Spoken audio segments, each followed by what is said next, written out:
Hi friends, আশা করছি সবাই ভালো আছেন আর সুস্থ আছেন। দেখুন, এই যে আমার হাজব্যান্ড আর আমার ছেলে করে কেক নিয়ে এসেছে আমার জন্য। আমার ছেলে স্কুলে গেছিলো আর আসার পথে আর ওর বাবা আর ও করে কেক নিয়ে এসছে আমার বার্থডের জন্য।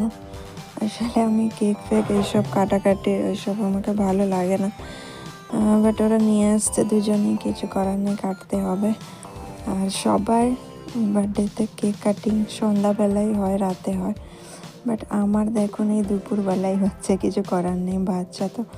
বাচ্চা জিদ করছিল, তাই বলে মাম্মা এখনই কাটো এখনই কাটো, অনেক জিদ করছিল, তাই এক্ষুনি কাটতেই হলো। তাই কেক কেটে এই যে কেকটা বললো মাম্মা তুমি একটু খাও, আমি খেয়েছি। ও একটু খেলো, তারপরে ওর পাপাকে একটু দিল। এই কেকটা দেখুন কেমন লাগছে, কেকটা ওরা নিয়ে এসছে, খুবই ভালো লাগছে কেক। আর এই ডেইরি মিল্ক সিল্ক চকলেটটা, এটা আমার হাজব্যান্ড আমাকে রাত 12টার সময় উইশ করে চকলেটটা দিয়েছিল, ওইটা এখানটায় রেখেছিলাম দেখুন। আর ছেলেকে দেখুন কিভাবে আনন্দ করে খাচ্ছে কেক। কেক খেতে খুবই ভালোবাসে, এমনিতেই কেক আনা হয় ওর জন্য, টুকটাক বেশি দেওয়া হয় না যদিও কেক টেক, তা মাঝে মধ্যে পেস্ট্রি এনে ওকে দেওয়া হয়। খেতে খুবই ভালোবাসে আর কি। ও খাচ্ছিল, আমাকে বলছিল মাম্মা তুমি একটু খাও। ওর পাপ্পাকেও দিচ্ছিল। পাপা যেহেতু ভিডিও করার কেউ নেই, ওর পাপাই ভিডিও করছিল, তাই ওর পাপাকে মানে কি দেখাতে পারছি না। আর আমি জানতাম না ওরা কেক নিয়ে আসবে বলে, আর ছেলে তো খুবই জিদ করছিল, তাই নিয়ে এসে ওর বাবাও চাইছিল কেক মানে আমি কাটি করি। আসলে আমারই ভালো লাগে না কেক টেক কাটতে। যাই হোক, গিফটটা তো আপনারা দেখেইছেন, আগের শর্টসে আমি ছেড়েছিলাম, ছোট রিং ওয়াচ বলে, এই রিং ওয়াচটা দেখিয়েছিলেন, ওটাই পরলাম আজকে, একটু ভালো লাগবে। দেখুন ওই রিং ওয়াচটা পরেছে।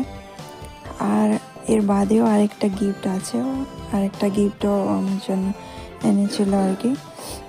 এই গিফটটা খোলা হয়নি আগে, এখন মানে কেক কাটিংয়ের সময় এই গিফটটা আমাকে দিল যে এটা তুমি আনবক্সিং করো। এই গিফটটাই খুলছি, দেখুন, চলুন দেখি এর ভিতরে কি আছে।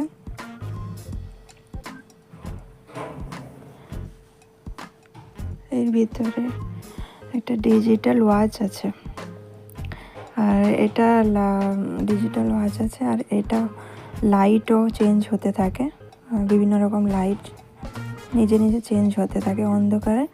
খুব দারুণ জিনিস একটা, খুব ভালো লাগছে, করে রাখলে ভালো লাগবে দেখতে।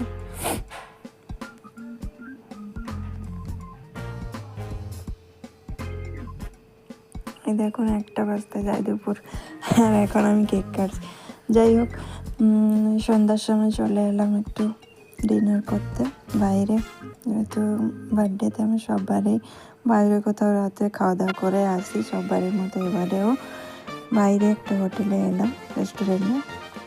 আর এই রেস্টুরেন্টে আমরা প্রায় এসে থাকি, তাই এটাই এলাম, পাশেও হবে, আর ঠান্ডায় দূরে কোথাও যেতে ইচ্ছা করছিল না, তাই এখানটাই এলাম।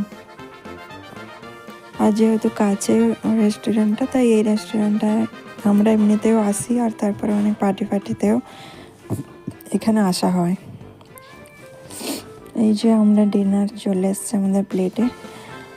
ডিনারে কিছু দাম মানে বেশি কিছু না, ওই চিলি চিকেন নিয়েছিলাম আর হংকং ফ্রাইড রাইস নিয়েছিলাম। আর আমার ছেলে জিদ করছিল, তাই একটা সোডাও নিয়েছিলাম, মশলা সোডা।